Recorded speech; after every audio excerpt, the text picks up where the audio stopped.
Y pasaríamos al tercer punto, que, como decía, la propuesta de decisión del Parlamento Europeo al Consejo por la que se concede una ayuda macrofinanciera excepcional a Túnez. Hay informe del Gobierno e intervendría para presentar el informe la señora María del Mar Moreno Ruiz, del Grupo Socialista. Muchas gracias, presidente. Efectivamente, estamos hablando de una ayuda macrofinanciera a Túnez que no podrá superar los 500 millones de euros para cubrir las necesidades residuales de financiación exterior del periodo 2016-2017, que ha calculado el Fondo Monetario Internacional en más de 2.900 millones de euros. Por contextualizar el sentido de esta ayuda, estamos hablando de que Túnez fue el primer país del sur del Mediterráneo que firmó un acuerdo de asociación con la Unión Europea. Después se han sumado a este tipo de acuerdos países como Marruecos, Jordania, Egipto o Líbano, entre otros, y el marco jurídico de las relaciones entre la Unión Europea y Túnez se rige por el acuerdo de asociación firmado en 1995, que entró en vigor en marzo del 98.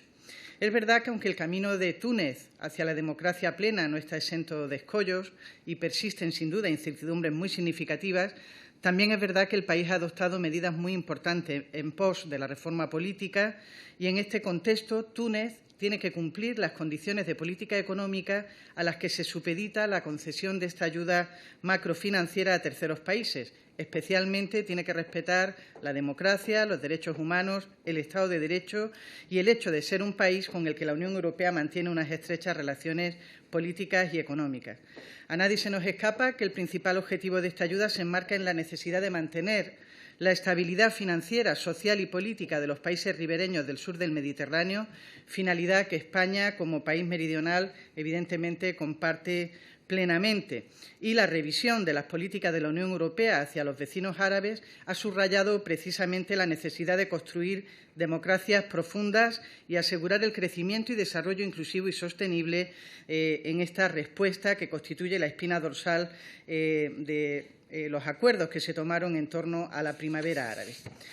Una última reflexión, que no, en aras a esta brevedad, que no figura en el informe escrito, pero no quisiera terminar sin decir que la dura realidad que nos hace mirar a Siria y al problema de los refugiados y, desgraciadamente, al terrorismo yihadista que tan duramente está azotando el mundo entero, son asuntos entroncados, sin duda, con esta política de vecindad y con el papel de la Unión Europea en el plano internacional. Por lo tanto, a raíz de las novedades de la primavera árabe, es verdad que el escenario cada vez es más complejo, que cada vez hay una pérdida de influencia más acusada de países europeos y americanos en el Mediterráneo. Es verdad que la Unión Europea tiene que revisar sus relaciones con el Islam político, que está teniendo cada vez más fuerza en las incipientes democracias árabes, y si a todo ello añadimos la complejidad de la tendencia renacionalizadora de la política exterior de la Unión Europea, en resumen, quiero decir que esta ayuda, que por otra parte es plenamente respetuosa con el principio de subsidiariedad y de proporcionalidad,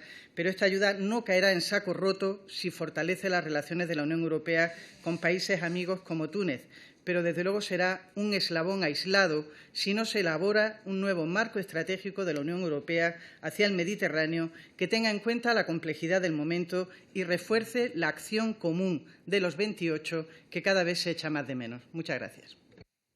Muchas gracias. También ha pedido intervenir, si no hay nadie más, la portavoz del Grupo Popular, Fátima Mohamed.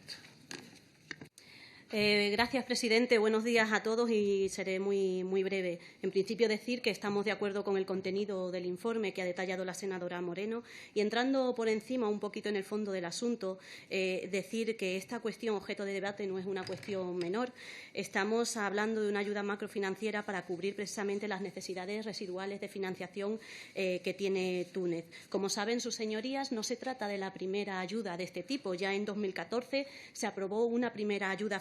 macrofinanciera que respondía a estas mismas necesidades. Podríamos plantearnos el porqué de varias ayudas de este tipo en tan poco tiempo, pero creo que la cuestión carece de sentido, conocida la situación socioeconómica y financiera que viene padeciendo la República de Túnez y que motiva que tenga que acudir constantemente a esos flujos residuales de financiación. Como saben ustedes, y así también lo ha manifestado la senadora Moreno, desde el año 2011 y a raíz de las revueltas que sumieron a la aprobación en un un profundo proceso de reformas políticas y económicas, la Unión Europea, como no puede ser de otra manera, ha intensificado su apoyo a este país precisamente para superar esas dificultades. Estas ayudas, como saben, y también lo ha mencionado la defensora del informe, están sometidas no solamente al cumplimiento escrupuloso de una serie de condiciones de medidas económicas, sino también al cumplimiento escrupuloso de una serie de medidas políticas que pasan por el respeto a los derechos humanos, el Estado de Derecho, la buena gobernanza, la reducción de la pobreza y el desarrollo sostenible. Como saben todos ustedes, Túnez se enfrenta a la necesidad de realizar diversas y profundas reformas estructurales, pero estarán conmigo en que el país no lo está teniendo absolutamente nada fácil. La transición y la regeneración democrática que está sufriendo y que produce merma en la seguridad y una cierta violencia política se está viendo agravada precisamente por ese terrorismo yihadista que está sufriendo y que sobre todo ha hecho mucha merma en desestabilizando esos pequeños repuntes económicos que se estaban produciendo en el país. En este sentido, se ha visto verdaderamente perjudicado sectores tan importantes como el turismo, que supone un 7% de su PIB y que genera más de 400.000 empleos directos. También el sector del transporte y también la inversión directa en el país. El terrorismo no solamente produce la pérdida de vidas, por desgracia, sino también la pérdida de confianza en un país que quiere abrirse al mundo. Es por ello que en ese afán de cooperación económica, financiera y técnica que defiende la Unión Europea con terceros países en desarrollo es prioritario que estas deficiencias o este déficit financiero se cubra. Como sabemos, y ya para finalizar, la estabilidad económica, social, política y financiera de un país es uno de los principales requisitos para que una sociedad pueda seguir creciendo y avanzando, y queremos que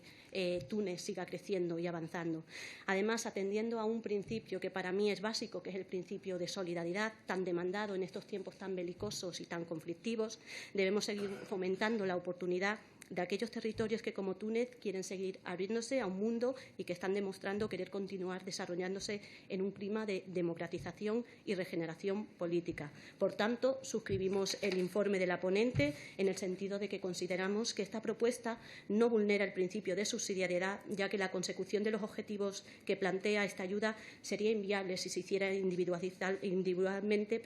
por parte de cada país miembro. Además, de no vulnerar el principio de subsidiariedad, tampoco vulnera el principio de proporcionalidad. Muchas gracias, presidente. Muchas gracias a usted. Y ahora pasaríamos, como no había ninguna intervención en contra, pasaríamos a aprobarlo por asentimiento.